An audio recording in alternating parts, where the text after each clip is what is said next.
Okay, so I'm going to talk about format-preserved encryption for the next 3 hours or so. And even though Sasha kind of gave the general motivation, I'd like to start with specific motivation for format-preserved encryption.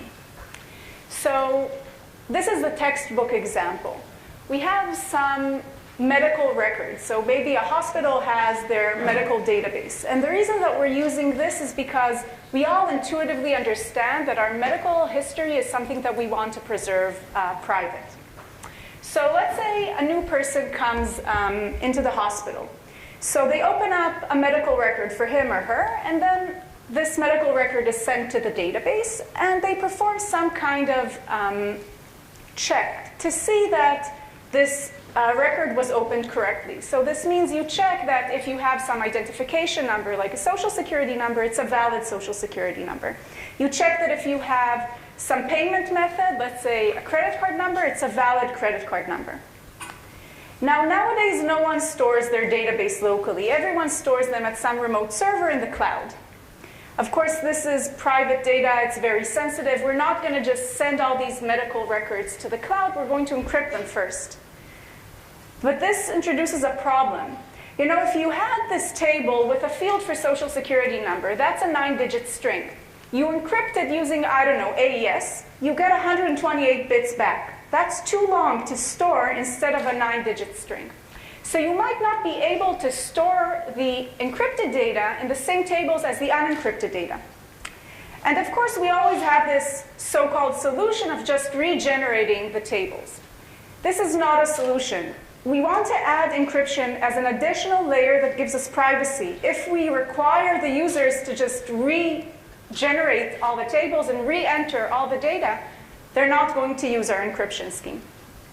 And this problem here is not a problem of computation. Unlike what Sasha discussed, this is a problem of actually storing the data. Okay, but let's say somehow, you know, we overcame this or it didn't come up. We have our database now in the cloud. And now a new person walks in, we open up a medical record for him or her, we want to send it to the database, so first we encrypt it, we send it to the database. Now what does the database do? It runs this application, this program that checks that a valid social security number appears, that a valid credit card number appears, but it doesn't, right? What we see there are just bit strings. It looks like garbage. So applications that are meant to use the data might crash. And again, we have this so-called solution, just rewrite the application, right? I mean, re-encrypt or whatever, check that this is in the image of all possible social security numbers. That's not a solution.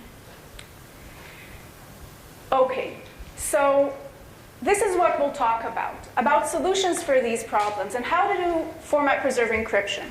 So in this first session, which will probably take more than an hour, but we'll break in the middle, we're going to take a detour first. We're going to talk about tweakable ciphers.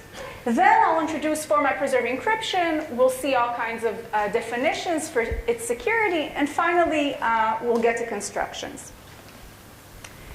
So in this session, I'm going to only talk about deterministic private key encryption. And the reason that we're talking about this is for functionality, and Sasha already discussed this. So in a deterministic encryption scheme, we all know it. We have this message space that we want to encrypt. We have a randomized key generation algorithm. This generates a private key. And we have deterministic encryption and decryption algorithms. And what we want from this scheme is first correctness. If we encrypt and we decrypt, then we get back the message. And we want secrecy. The ciphertext would hide the message. And usually we're going to pick a random private key and kind of hardwire it into the scheme and talk about running the scheme with one private key hardwired into it. So I'm going to use this private key as a subscript. And if you think of this, the unpredictability of the scheme, the fact that from seeing the ciphertext you don't know what the message is, this comes from the key. So if you choose the key at random and you keep it private, your encryption algorithm with this key hardwired into it, it should look like a random permutation over the message space. But it turns out that sometimes this is not enough. And when is it not enough? It's not enough when our message space is very small. And sometimes, you know, you might think that your message space is not small, but it turns out that it is. And as an example, let's look at credit card numbers. So take out your card, it has 16 digits on it, so this looks like quite a lot of digits. But if we break it down, the first 6 digits are the issuer and bank number. This you need to keep in the clear, you can't encrypt this. The last 4 digits are check digits. These two you need to keep in the clear, right? Whenever you pay, you see those last 4 digits on your receipt. The only thing that's specific to you is your account number, which is the middle 6 digits. So now if we come to encrypt these 16 digits, we don't. What we encrypt is just the 6 digits in the middle. Now the problem with this is that if we get a different credit card number and we only encrypt the middle 6 digits and they just happen to be the same, then we would get 2 ciphertexts that would share the same 6 digits in the middle. And this would allow us to do something called a dictionary attack. So basically I take all the credit card numbers that I know, I encrypt them, I see all the ciphertexts that I know. I can't encrypt them because I don't know the private key, sorry about that. But I have let's say my credit card number, and I also know the ciphertext. I can keep just these 6 digits, okay, in a table. And whenever I get a new encrypted credit card number, I go to my table and I see if these 6 middle digits, do they match something in the table. If they do, I was able to decrypt a new credit card number, a credit card number whose encryption I didn't know. So basically, this is what we would want. If I encrypt my credit card number, like if someone encrypts my credit card number and someone encrypts your credit card number, they use different keys. This is what we want, so that we wouldn't be able to do these dictionary attacks. And of course, this is something we can't do. We can't pick the encryption key based on the message. But what we can do is we can take our encryption algorithm and tweak it a little bit. And we're going to do that using the public information that is available to us, like the issuer and bank number or the check digits, something that everyone knows because we don't encrypt. We're going to use this to kind of make our encryption algorithm a little bit different. So how are we going to do this? So we're starting again with a deterministic private key encryption scheme, but we're adding a new aspect to it, which is a tweak space. And our encryption and decryption algorithm, in addition to taking this key, will now also take this tweak. And I'm going to add this tweak as the superscript. So now we have encryption with key K and tweak T. So it's going to be E sub K superscript T. So this tweak is public information. It doesn't add to the unpredictability. The only thing you don't know is still the key. But what we want is that if you fix one random private key and you use 2 different tweaks, it's like using 2 different permutations altogether.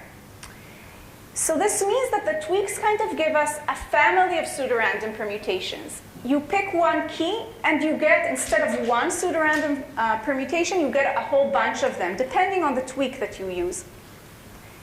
So these tweaks are fundamentally different than the key. You're not supposed to hide them. It's okay that people know what they are. You are actually using the public information, but it adds kind of variability. You're going to use a different encryption algorithm for any message that you're encrypting.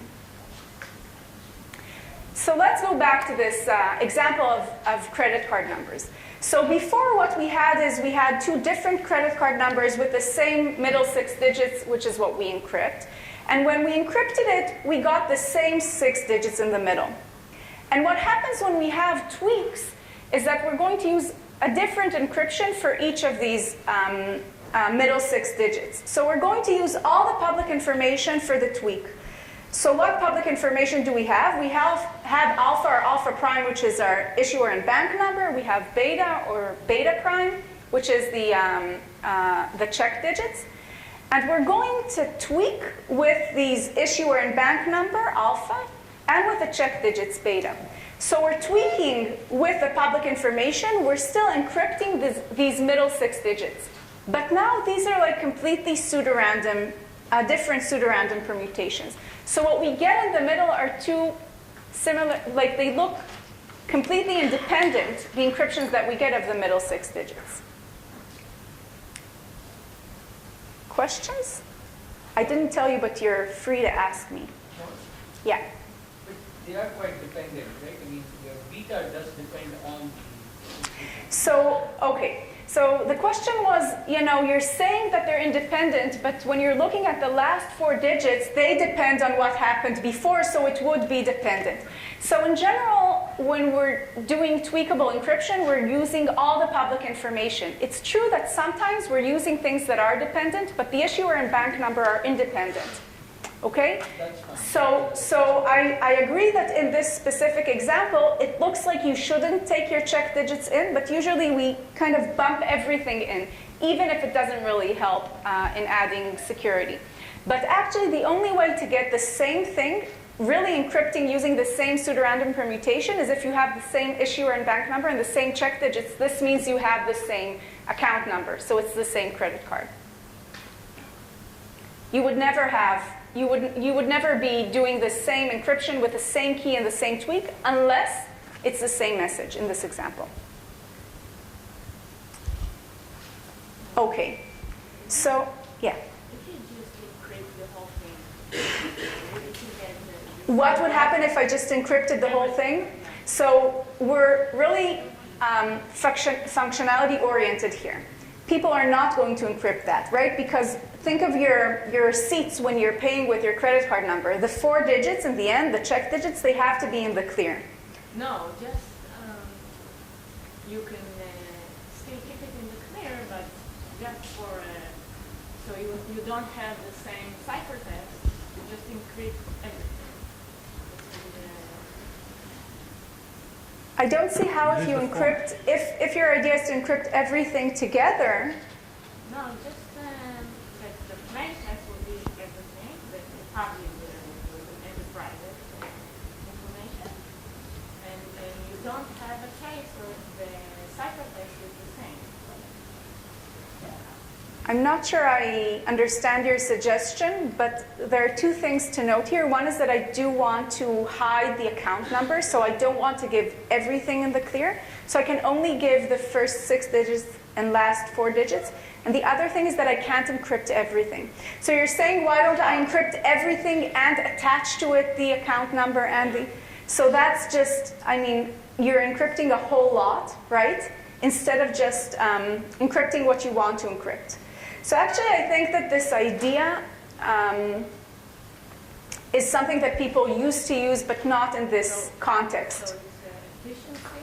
So not efficiency as much as it's not the right way to do it. Let me just move on to the next slide, and maybe that will answer your question, okay?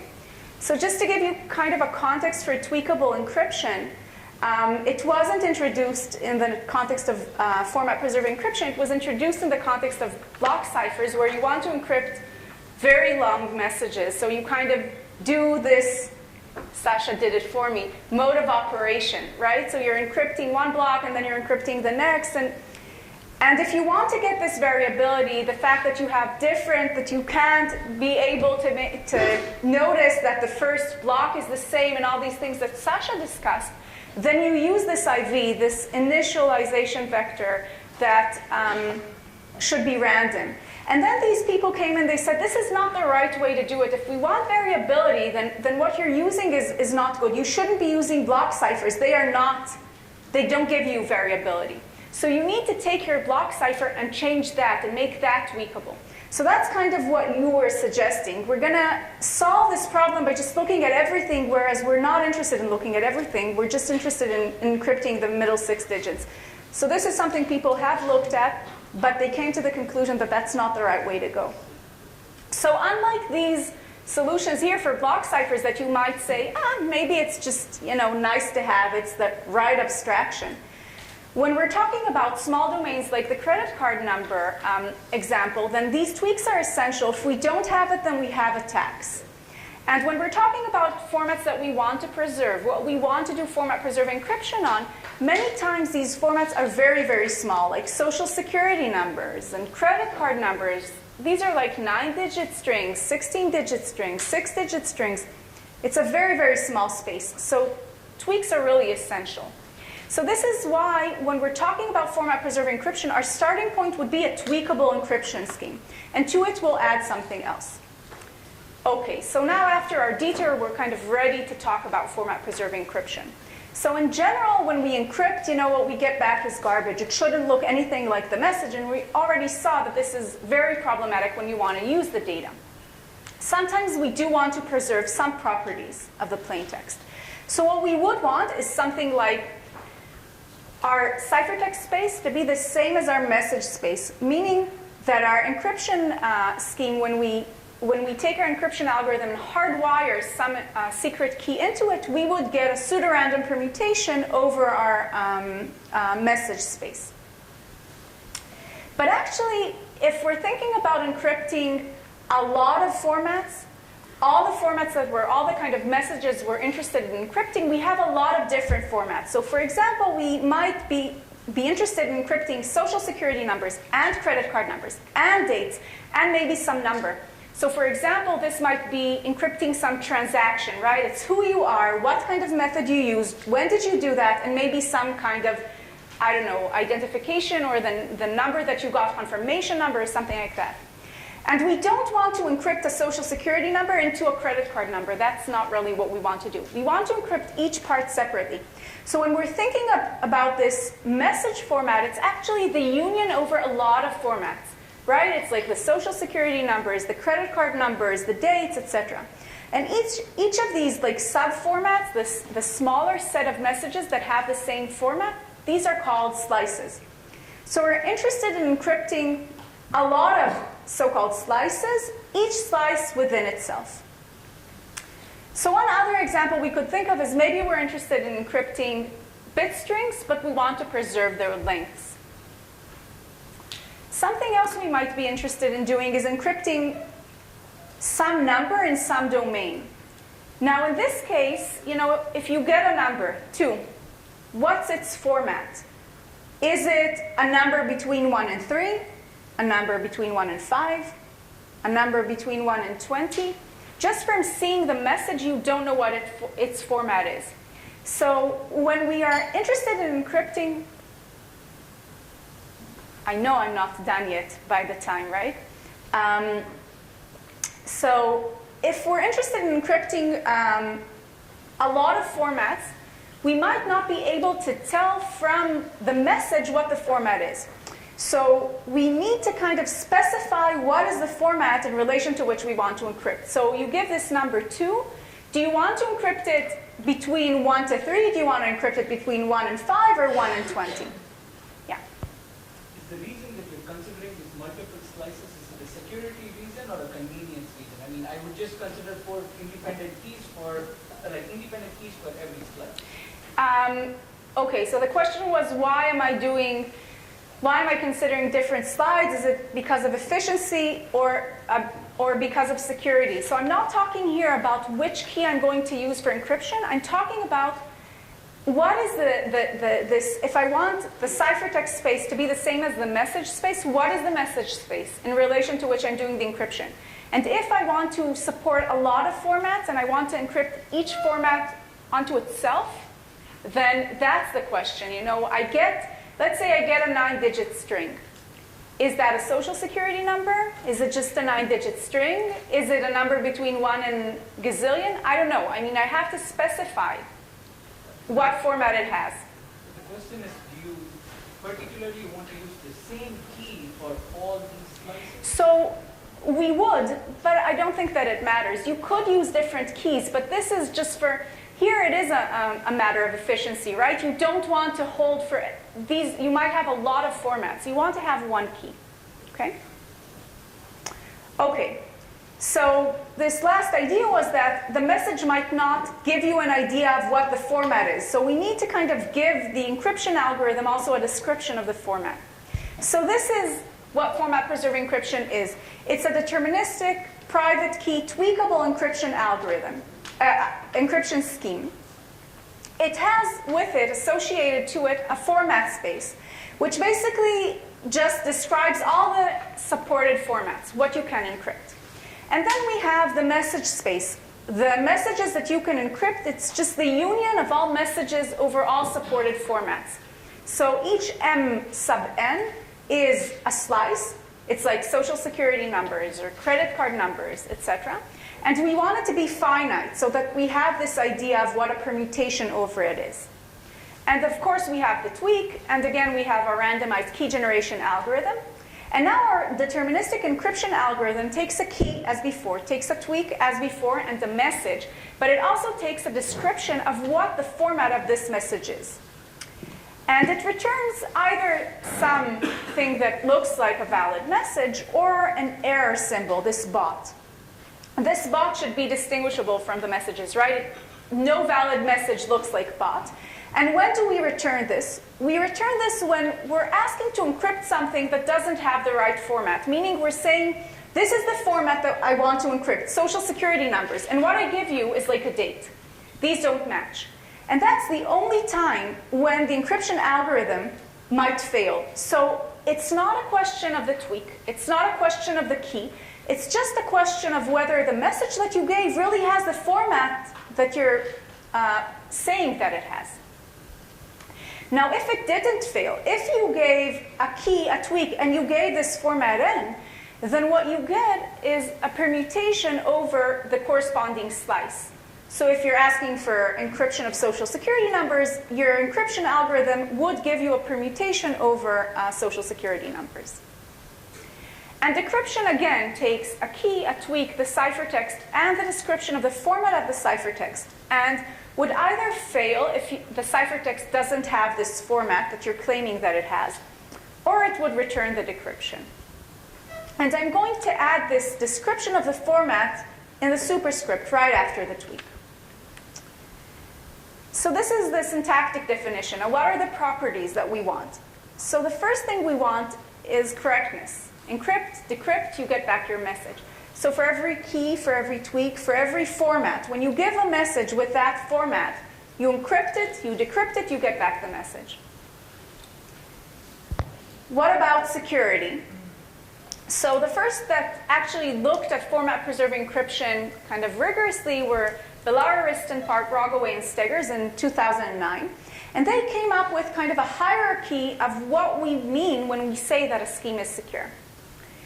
So the strongest notion is that of pseudorandom permutation. It says, you know, when you take a random private key and you fix it, what you get is that for every tweak and format, you would get a pseudorandom permutation or something that looks like it on your on the corresponding slice, M sub n.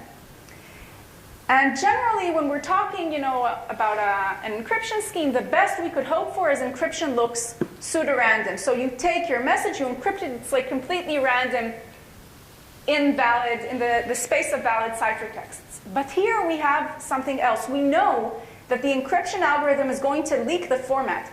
You encrypted a social security number, what you get back is a social security number. So we can't think of a random permutation over the entire space, like everything that we can encrypt.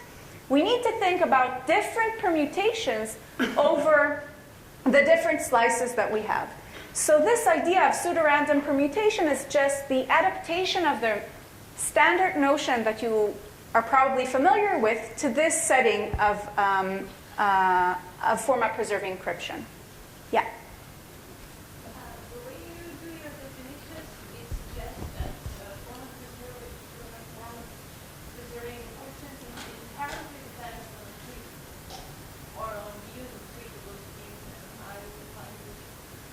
So it's very hard for me to hear you. So you're saying that the definition depends on the tweak? I mean, the way you define the scheme is everything is expressed in terms of this individual scheme. But you can do this without using any more general terms like using keys. Okay, so the question was, I think, correct me if I didn't hear you correctly. So why not use different keys instead of using different tweaks? Of tweaks. Yeah. So because, again, going back to this history of why tweaks were invented, using a different key is costly, and sometimes it's impossible, because if I think of like credit card numbers, I can't use a different key for my credit card and for your credit card. How do I know that this is a different credit card now? How do I know that I should use this key now and that key later on? I have to have a key for every credit card number? That sounds like it won't, you can't do that, right? So if you want to get, and the thing here is that we're not trying to hide, right? That we have the public information, we're not trying to hide it. We just need to kind of tweak the scheme a little bit. So you could do format preserving encryption without tweaks, but then you would get something that is really insecure because of these dictionary attacks that are not captured by these definitions. The definitions assume that you have a tweak. So I didn't formally define this. Let me kind of show the definition, and then we'll talk. I'll specifically say where we're using the tweak, okay? Okay, so this pseudorandom permutation, or PRP security, this is standard crypto, right? We're comparing a real-world execution with an ideal-world execution. We're going to be in each execution with probability half, in each world with probability half. So in the real world, we have an encryption algorithm. So we pick a random key. Now we have this algorithm. The adversary, Lucy, has oracle access to this algorithm. This means that she can make any number of queries that she wants. This repeats itself. What is a query? You specify the input. So that's a tweak, a format, and a message. You get back the encryption. You gave some message that doesn't have the right format. You get back bot. You gave something that does have the right format. You get back the encryption of this message under the key K that was chosen at random, and tweak T and format M. Now we want to say that this looks like completely random permutations over the slices. So we're going to compare this real-world execution with an ideal-world execution in which for every tweak and every format, you choose at random a permutation P, T, M over the corresponding slice. So I'm using different permutations. Okay, so if I have a different tweak, I'm using completely different permutations here. This would mean that if my encryption algorithm is indistinguishable from this, then different tweaks use different pseudorandom permutations. And I hope this answers the question here. So this is the difference, right? In the real world, we have our encryption algorithm or encryption oracle. In the ideal world, we have completely pseudorandom permutations. And again, the adversary can make these encryption queries and gets back the image under these pseudorandom permutations. Of course, if you specify a message M that doesn't have the format M, then you would get back bot. And what we want to say, you know, if our encryption algorithm really looks like random permutations, then it should be impossible to distinguish between these two worlds. So what the adversary needs to do is she needs to venture a guess. What world am I in? Am I talking with the actual encryption oracle, or am I talking with this ideal oracle? And now, you can always win with probability half, right? I mean, you pick a random bit, that's going to be, you're going to win with probability half. What we want to express is that this is not a valid strategy. This is always possible, so this doesn't qualify like being able to distinguish. So what we're going to do is we're going to kind of normalize our distinguishing advantage such that if you guess at random, you get advantage 0.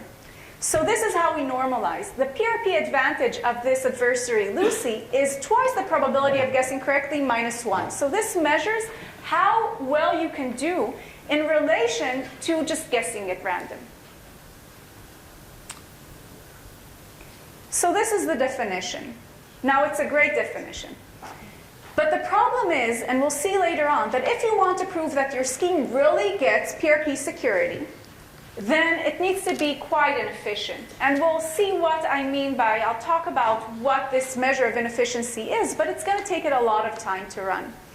And it seems like in typical applications, we're not really interested in pseudorandom permutation security. It's enough to have something a bit weaker, and we might be able to get that with better efficiency. So Bar-Ilan didn't stop here. They said, okay, let's try and weaken this security definition. So in this security definition, PRP security, we can send a bunch of encryption queries to either a real oracle or random permutations, and we can't tell the difference. Let's try and kind of weaken this. So now we would only want the adversary to not be able to distinguish one encryption. Now the adversary can only make one encryption, either to a real oracle or to a random permutation. And can the adversary distinguish these two cases? Now, what we do allow the adversary to do is make a number of encryption queries. And still, she shouldn't be able to distinguish. And these notions are kind of the analog, they have similar notions in PRF and PRP security. So this is what it looks like. Again, we have these two worlds, the real and ideal. But now, in addition to our adversary, Lucy, we're going to have a challenger, Sally. The first thing Sally does is she picks a random encryption key.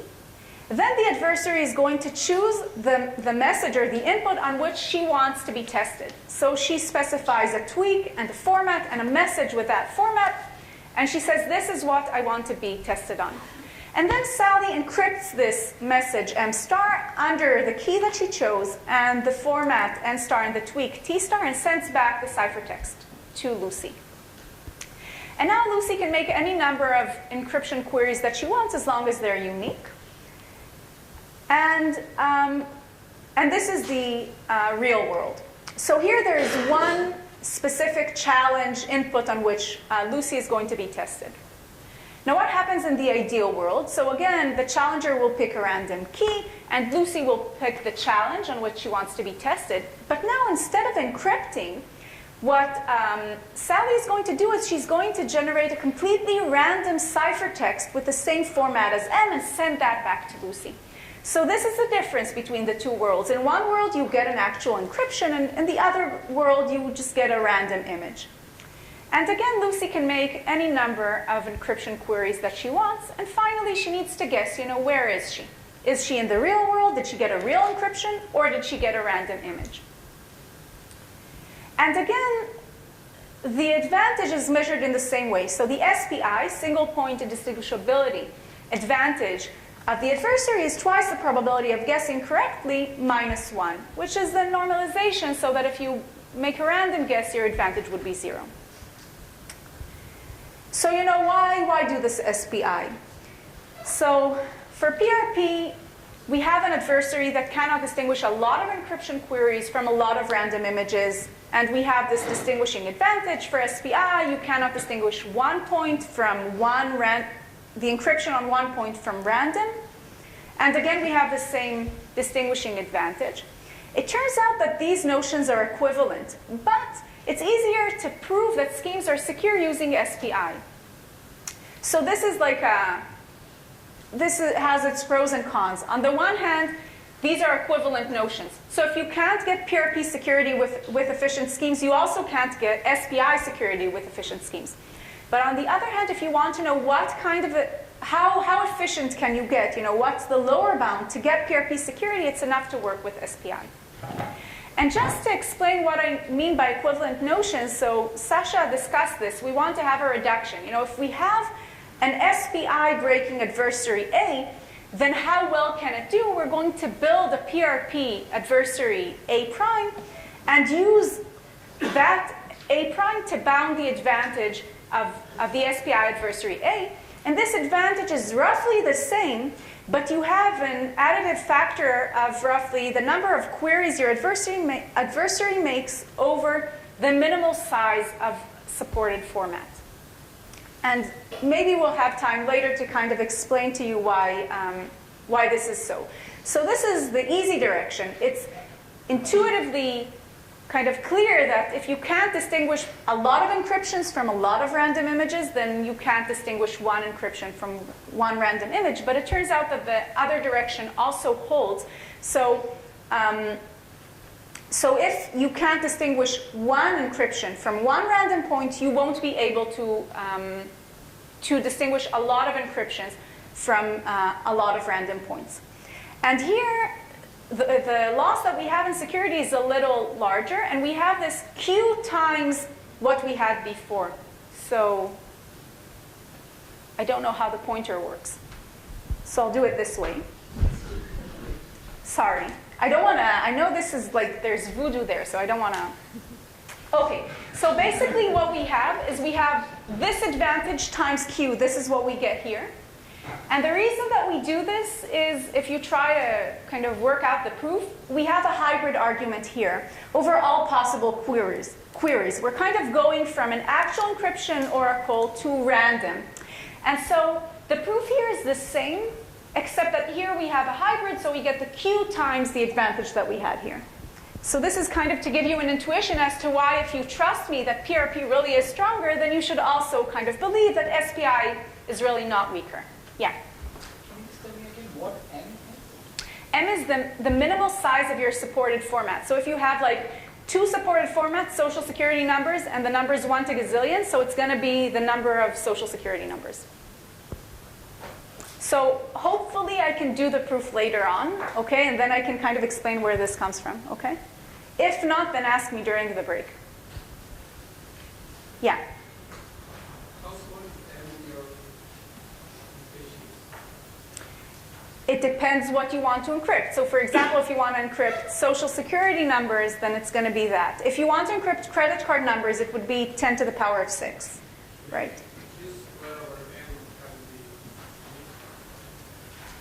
If it could be significantly large? No, I mean, N is relatively small. It's not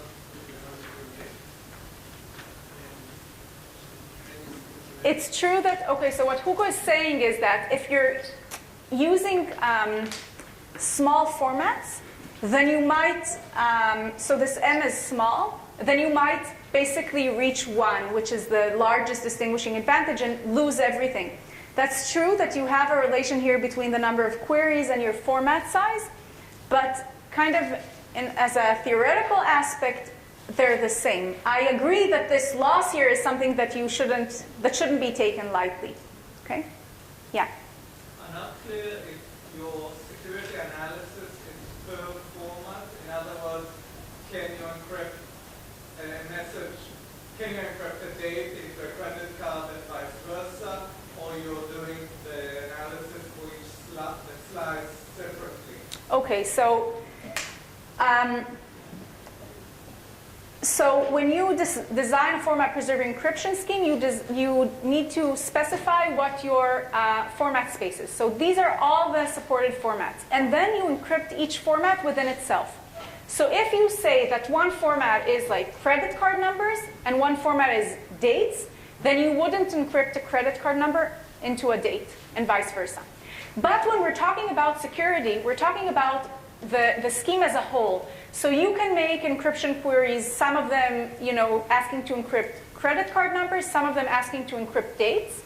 And this M here is the smallest slice that you have. Okay, so if you are only going to encrypt 2 dates, this is all the supported dates that you have, then this M is worth nothing, right? This bound is worth nothing. But I don't think you would want to encrypt that. Yes? I still want to clarify this. Suppose it's a social security number. There are, I guess, about 300 billion social security numbers in use. Is this M or is it the entire field of valid social security numbers? So the question is if we're talking about social security numbers, there are social security numbers that are considered valid but not really in use, and are you going to encrypt into that? So it depends how you define the format, and usually when we're talking about format-preserving encryption for social security numbers, we mean all the social security numbers that are considered valid, even ones that are not currently in use, because the set of social security numbers that are in use is changing like every nanosecond or something. I don't know how fast they give birth in the US, but it changes all the time.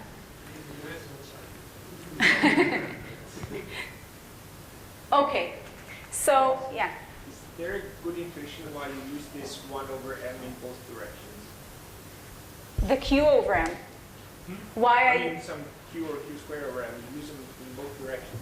So the Q squared over M here is because of the hybrid argument. So it's Q times, so the real question is why do I lose the Q over M there?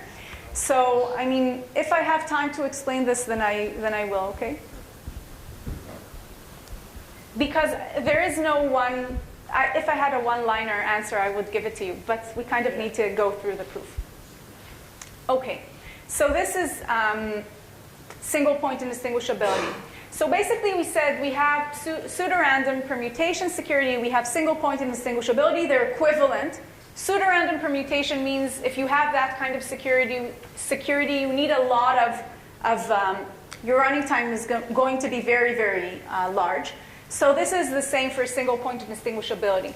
So we're still not there. We can't have efficient schemes that have SPI security. But actually, if you think about it, usually when we're talking about encryption schemes, what we want is something known as semantic security. We want the ciphertext to not reveal any property of the message. And for the kind of format-preserving encryption, the analog of it is called message privacy. And we want the ciphertext to be practically no help in computing any property or function of the message. Now, what does this practically mean? If we had randomized encryption, this means nothing, right? The ciphertext really does not help you. But as Sasha discussed, when we have deterministic encryption, we can always use the encryption oracle as equality, right? We encrypt, we see if we got the same ciphertext. If so, we know what the message is. If not, we encrypt again and again. So the idea of message privacy is to formalize this notion and say that if you know the ciphertext and you can make encryption queries, basically it's the same as not knowing the ciphertext and just making equality queries. Okay, so this is the picture. Oh, and so I changed the slides a little bit, and whenever I changed a slide, I put this red square up above. So you know something changed in the slide, and if I forget to tell you what, then you can ask. But I will remember this time. So, okay. So we're again comparing a real-world execution with an ideal-world execution. We have an adversary, we have a challenger. The first thing the adversary does is she picks an advantageous distribution over inputs. So she can pick whatever distribution she wants over tweaks, formats, and messages. So this kind of helps the adversary. She gets to pick the distribution that is favorable to her. Now the challenger would pick a random encryption key. It would pick some input, so a triplet, tweak, format, and message, according to this favorable distribution that the adversary chose. And she will encrypt this message M star, the challenge message, get back a ciphertext C star, send it back to the adversary together with the tweak and the format, because Lucy doesn't know, the adversary doesn't know what tweak and format was chosen. So now we know the tweak, we know the format, we know the ciphertext, and the adversary can make some number Q of encryption queries. Now, she can also query about T star, N star, and whatever message she wants. She doesn't know what M star is. If she guesses it, good for her. She can ask for this encryption. She would get back C star. She would be able to compare and know what M star is. And finally, what Lucy needs to do is she needs to specify some function that she thinks she can compute of M star. Okay, so she specifies this function. She says, this property of M star I can guess. And then she needs to guess what this value is, and this is this Z. So this is the real world. What happens in the ideal world? So in the ideal world, we have a weaker adversary, Lucy, and you can see that she's kind of mad that she's weaker. And the first point in which this adversary is weaker is that she has to pick the same distribution as in the real world. So she can't pick like a very easy distribution, just this message, this is what you're going to encrypt. It's the same distribution as before. And now, and here's the change in your printouts, there was choosing the key there, which shouldn't be here. It's a bad copy-paste. So anyway, the challenger now picks the challenge, the tweak, the format, and the message according to this distribution. And she sends back the tweak and the format. So there is no challenge ciphertext here. And now, so this is the first difference. The first difference from the real world is that there is no challenge ciphertext that the adversary gets. Now the second difference is in the encryption queries that the adversary can make. She can't make any encryption queries. She can only make equality queries, which is basically, is M the challenge message? No. Is M the challenge message? No. Like that. How many times? Q times. At most, as many times as the real world adversary queries her oracle. And then Lucy, the ideal world Lucy, is tested on this specific function f that the real world adversary chose, and she also needs to kind of guess what f of M star is. And the advantage here, the empty advantage of the adversary, is the probability that she really guessed correctly this property f of m star, minus the probability that the best ideal world adversary could guess this. So if this advantage is small, it means that whatever property you say you could learn from from seeing the ciphertext and making encryption queries, you could have learned by just making equality queries, which is really, we can't do any better than that, because we know that deterministic encryption leaks equality queries. So this is message privacy. And you know, we can even go further. We can even make a weaker notion. Think about a weaker notion in which the only thing we require is that the ciphertext doesn't completely reveal the message. And we started out with saying that an encryption scheme should hide, the ciphertext should hide the message. So this really is the weakest. Like if, given the ciphertext, the adversary knows what the message is, we're done. So here, we're not saying, no, the adversary cannot guess, some property of the message. We're just requiring that she can't completely guess what the message is. And this is formalized. Essentially, we have the same game as the message privacy game. This security notion called message recovery. The adversary in the real world, again, chooses a favorable distribution, sends it over, gets back the ciphertext, the tweak, and the format, makes Q encryption queries. And in the ideal world, the adversary is kind of bound to the same distribution, doesn't get the ciphertext, can only make equality queries. The difference from message privacy is that you don't need to guess a property, you need to guess what the message is. Now, what is the advantage? The advantage is the probability of guessing correctly in the real world minus the probability that the best ideal world adversary would guess correctly. So now we have these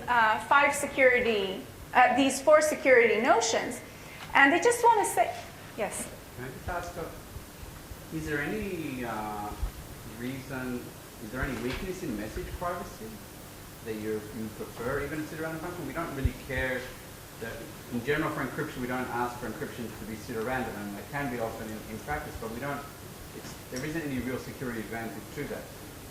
So you're asking why go weaker than message privacy? No, that I can understand. Why go stronger than message privacy? Is there anything, it doesn't seem to be you're losing any, are you losing anything in message privacy? I don't think that you do for applications. So the question was, maybe kind of like, why start with pseudorandom permutation security? I think this is the holy grail, right? I mean, this for sure is good enough. For sure. If your encryption is just pseudorandom, then the ciphertext reveals nothing about the message. And it looks like the natural definition. So I think you start out there. It's the simplest definition. For encryption, we don't define that. I'll tell you what. I mean, I think if I need to explain this to non-cryptographers, I would prefer doing the pseudorandom permutation definition than the message privacy one. So it's simpler. I think it's easier to formulate. It's clearly enough, and I think there is reason to talk about it, to say that you can't do this efficiently, right? You won't be able to get this. We really need, I think if I would start with message privacy, then someone would come up here and say, but it's not pseudorandom, why aren't you asking for more? And then I would have to tell him or her that I can't do any better if I want efficiency. Hopefully we didn't waste 15 minutes discussing this, but I think it shows something. Yes? Yeah. So thanks, Hugo, for the invited question. So we have four security notions, and they're kind of, Sasha discussed distinct chosen plaintext attack where you only have encryption oracles. This is the realm we're in. And we can strengthen this and talk about indistinguishability of distinct chosen ciphertext attack security. So what does this mean? It means that the adversary is given a decryption oracle. So in the PRP security, this would be strong PRP. The real world adversary has a decryption oracle. The ideal world adversary has the inverse of the permutation. For single point indistinguishability, message privacy, and message recovery, the strong notions. In the real world, the adversary gets a decryption oracle. And in the ideal world, it gets nothing. It gets nothing other than testing for equality, because what is the inverse of testing for equality? That's just giving you the message. So there are these notions. And you can also talk about like adaptive, non-adaptive, all these things that I'm not going to go into. We're going to stick with the chosen plaintext attack security for these sessions. So there is no decryption oracle, usually. Only the encryption oracle. So I've kind of given you these 4 definitions. And I've told you that I'm going from strongest to weakest, but the question is, I don't know, do you believe me or not? So let's discuss a little bit the relations between these definitions. So the first thing is that PRP and SPI, they're equivalent, and we already discussed this. And because you asked about this quite a bit, I'd like to kind of give you an idea of where this Q over M comes from. So I'm going to discuss a little bit the direction from PRP to SPI, which is the simpler one. So what are we starting out with? We're starting with this adversary A, which is an SPI adversary. And we want to say this adversary can't have a big advantage in distinguishing between one encryption one actual encryption from one random point. And in order to do that, what we would do is we would construct a PRP adversary and show that the PRP adversary can do quite as well as the SPI adversary, so the SPI adversary can't do too well. So this A prime that we construct is going to kind of simulate the answers to A. So how is this going to look like? So A sends over this T star, N star, M star, this challenge that it wants to be queried on. So with probability half, A prime is going to answer according to its oracle. And with probability half, it's going to answer with random. And then whenever A makes encryption queries, then A prime sends over these encryptions to his own oracle. So what is this oracle? This oracle can either be an actual encryption oracle, or it could be some permutation.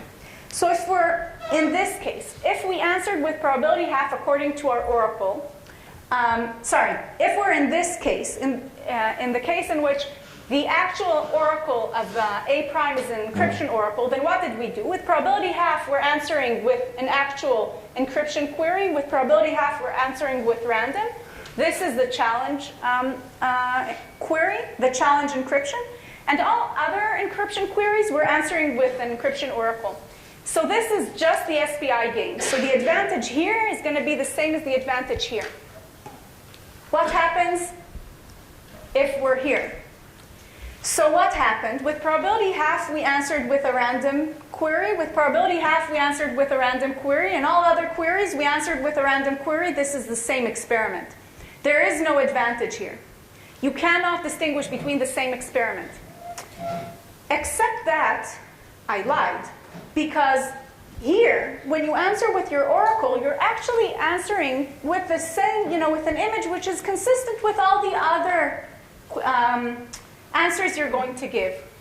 Whereas when you answer with a random answer, you give out the answer. Maybe later on, A is going to make some encryption query that you send to this random permutation, and you're going to get back, oops, the same image.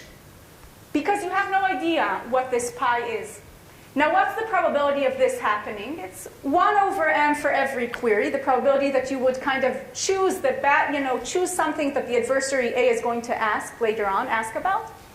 And then you have q queries. So union bound is q over m. So your loss here, the q over m, comes from the fact that you first give the adversary his answer, and you might answer with something that would collide later on. So this is because you asked. And I think we'll break here and we'll continue after we get some coffee.